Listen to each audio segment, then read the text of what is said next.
I'm like, oh snap, Miss Marvel comes out tomorrow. I should probably record a review.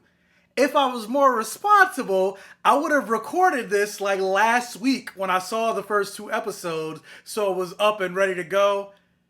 Ain't nobody got time for that. I work a 9 to 5, so yeah.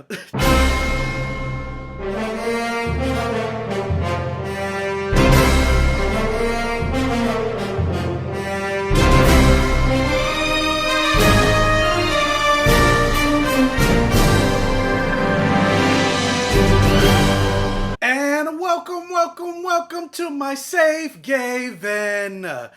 Thank you guys for coming into my multiverse and joining me for another review here on the Black Gay Comic Geek channel. If this is your first time checking out one of my videos, thank you so much for clicking on this video. You could have clicked anywhere in the YouTube multiversal space and you decided to click on my video. So thank you so much. And let me introduce myself. My name is Michael. I am the Black Gay Comic. You can always say the things that I love to talk about on my channel has blood, sex, gore, and magic, or any variation of the four. So I like to talk superheroes, I like to talk comic books, I like to talk action movies, I like to talk video games, I like to talk horror movies, I like to talk sci-fi, and I like to talk fantasy, and of course I like to talk about black representation and queer representation, or a lot of times the lack thereof in sci-fi fantasy properties, which, speaking of, happy Pride, everybody. So if that's something that you're interested in, if you're not already, do me a favor and hit that subscribe button and become one of my safe Gaven ears on the channel to help me continue to grow. And you could also help me continue to grow by hitting that like button to help with the YouTube algorithm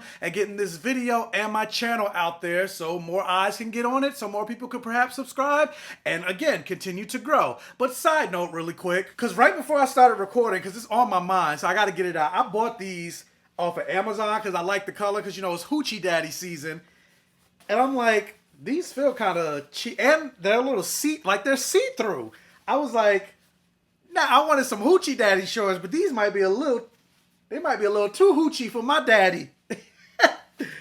But I like the color. I don't know, maybe I'll just have to put something on, but anyway, I just had to get that out there because it's on my mind. But anyway, we're here to talk about Miss Marvel. I saw the first two episodes. It's going to be a non-spoiler review. I actually don't know how many episodes are releasing on Disney Plus. I don't know if it's going to be the first two or just one episode. But either way, this is a non-spoiler review. Definitely check out Miss Marvel. And so the synopsis for the show Miss Marvel is: Kamala Khan is a superhero fan with an imagination, particularly when it comes to Captain Marvel.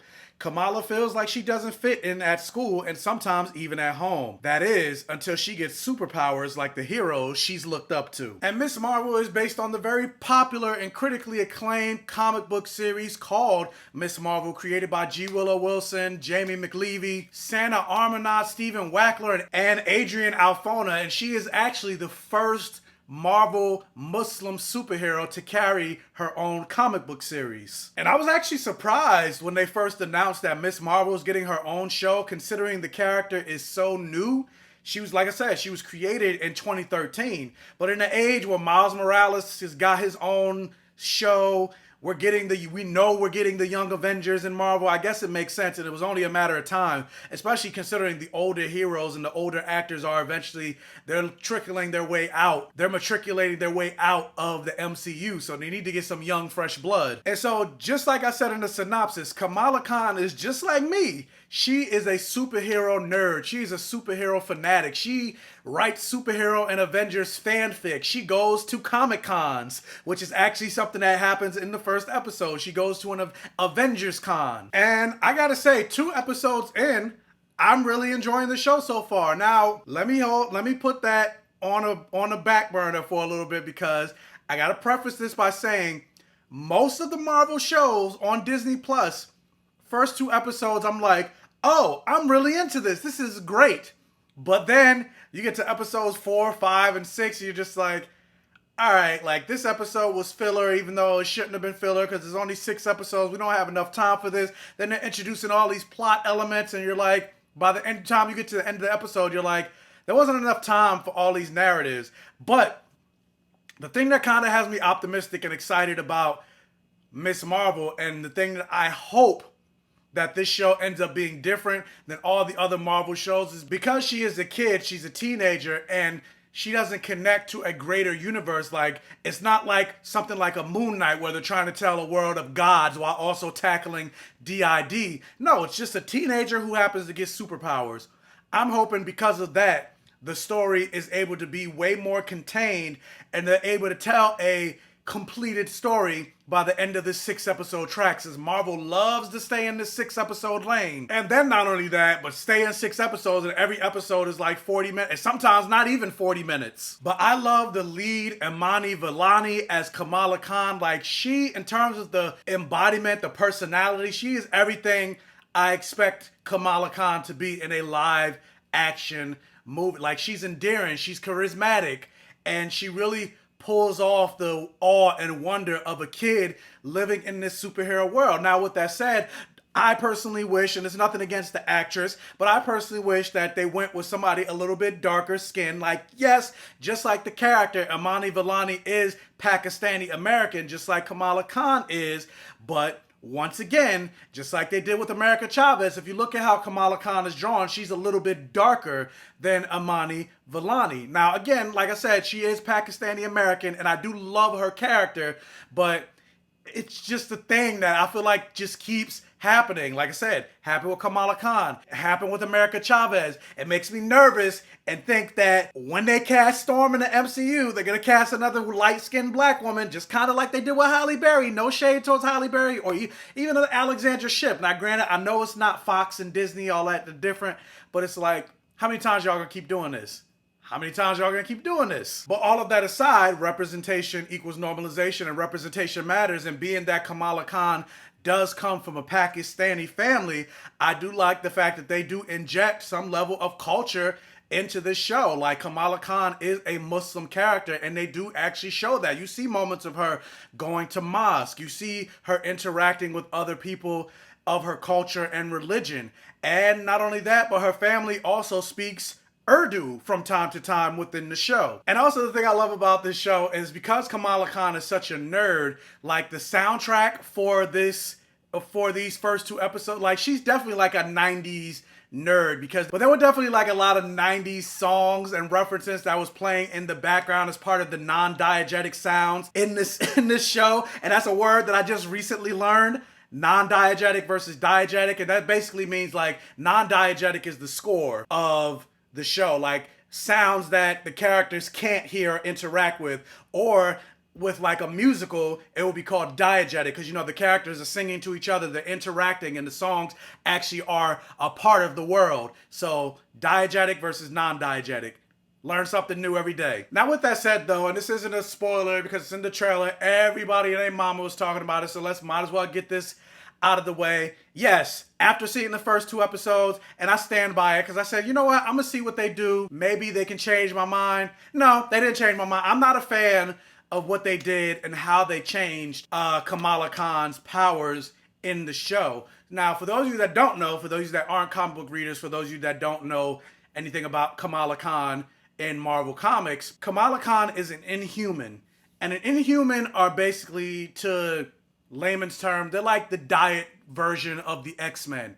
They have random powers as well, yada yada, but unlike the X-Men, where the X-Men are born with their powers and their powers manifest during puberty, Inhumans are born as Inhumans, but their powers have to be activated by something called the Terrigen Mist. If you've seen Agents of S.H.I.E.L.D., you would know what I'm talking about, because Chloe Bennett's character, Daisy Johnson, was an Inhuman. And Marvel tried to do Inhumans in the MCU on that television series, which was god-awful, and because it flopped hard, they're kind of like, you know what, we're not going to deal with Inhumans ever again. I mean, they kind of touched on Black Bolt in Doctor Strange in the Multiverse of Madness, but they didn't even name him as or maybe they did, but they didn't really go into Inhumans. But I highly doubt they're going to go more into, I mean, especially now that they have the rights to X-Men, what would even be the point? Like I said, Inhumans are the diet version of the X-Men. But anyway, so not only is Kamala Khan an Inhuman, they don't reference that in this show, but her power set is, think of something like a Mr. Fantastic. She has the ability to stretch and morph and elongate or shrink her body and contort her body into any way that she wants. And she can also use that to shapeshift. One of her first acts as a superhero was to shapeshift as Carol Danvers when she was Miss Marvel, because she felt like somebody that looked like her, you know, a brown person, couldn't be a superhero. And also somebody that looked like her wouldn't be considered beautiful. So she wanted to be a blonde-haired, blue-eyed superhero like the hero that she idolized, Captain Marvel. So they changed that. They took her stretchy powers away. Why? They never confirmed it. A lot of people speculate it's because now that Reed Richards is coming, we know the Fantastic Four is coming, they didn't want to have two characters with similar powers. I don't necessarily think that's true. I think that would be a stupid reason if that's the case, because I'm like, well, we know X-Men are coming. How many mutants are there with telepathy? How many mutants are there with telekinesis? How many mutants are there with a healing factor? So I'm like, that can't be the reason because two characters have... I mean, hell, we got Miles Morales and Peter Parker. We know Miles Morales is going to come into the MCU at a certain point. Hell, we had a movie with 3 Spider-Men. They literally have the same powers. So, like, we're getting Thor Love and Thunder. We're going to have Jane Foster as Thor. We're going to have Chris Hemsworth as Thor. They're going to have the same powers. So I'm like, that can't be the reason. How many Eternals that we had? Granted, they got somewhat different powers, but they're still all Eternals. So I'm like, I'm hoping that's not, maybe it's more of a budget thing, like doing stretchy powers on a television budget. Even though it's Disney, they have all the budget in the world, but doing that on a television budget probably won't look as good. So that's why they went this route. Or maybe because, I don't know. I don't want to speculate, whatever. I can speculate all day. Either way, at the end of the day, they changed her powers, and instead of it being stretch powers, she now has, like, glass power. She's basically a Green Lantern. And then not only that, like, with her being an Inhuman and the power coming from her and the power being something that she was born with, they also, like I said, going further into the fact that she's basically a Green Lantern, they even gave her, like, a bracelet or whatever that's like a family heirloom. Again, this is not spoilers, but that's like a family heirloom, and that's what gives her her powers. 2 episodes in, like I said, I haven't seen the whole thing, don't know the full picture, but even still, I'm like, I don't like that. So what are you saying? If she loses the bracelet, she's not gonna have powers anymore? Like, I don't know.